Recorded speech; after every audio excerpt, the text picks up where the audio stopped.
All right, Tony here with Aaron again. We're looking at the split squat. We've already broken down the sagittal, or that's our kind of in the front side of a split squat. We've done our lateral or the frontal plane split squat. Now let's take a look at what we consider our transverse plane or the rotational one. There's two ways that you can do this. If you think of a clock, you're going to put one foot on the 12 o'clock, and if we're looking at you like with in the camera, we're going to take our right leg and we're going to put it at the 4 o'clock.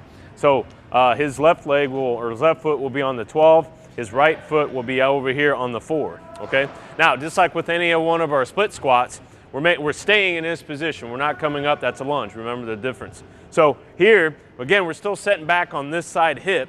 Everything still has to remain pretty straight, right? So this knee or this trail leg has to stay straight as we set back into this hip. So go ahead. Just like so, and then come back up. Do another one for me. Nice job. Okay, good. Now we'll switch sides. So when we go to the other side, now his right foot will be on the 12 o'clock, and then his left foot will be over on the 8 o'clock. Same thing here. We're going to set back into that deep hip there, keeping that trail leg nice and straight. Come on back up. Give me one more. Okay, good job. All right, come on back up. So that's our transverse plane or rotational split squat, version number 1. Another way you can do this is that we're going to go back to that sagittal plane split squat. So go ahead and spread your feet in that sagittal plane. But now we're going to take that back leg and we're going to cross the midline. Right now, again, that gap still has to stay 3 to 4 feet, right? If we come skinny, we're not going to be able to complete the exercise. Keeping everything nice and straight, now we squat down. We also know this as a curtsy squat, all right, kind of the same thing.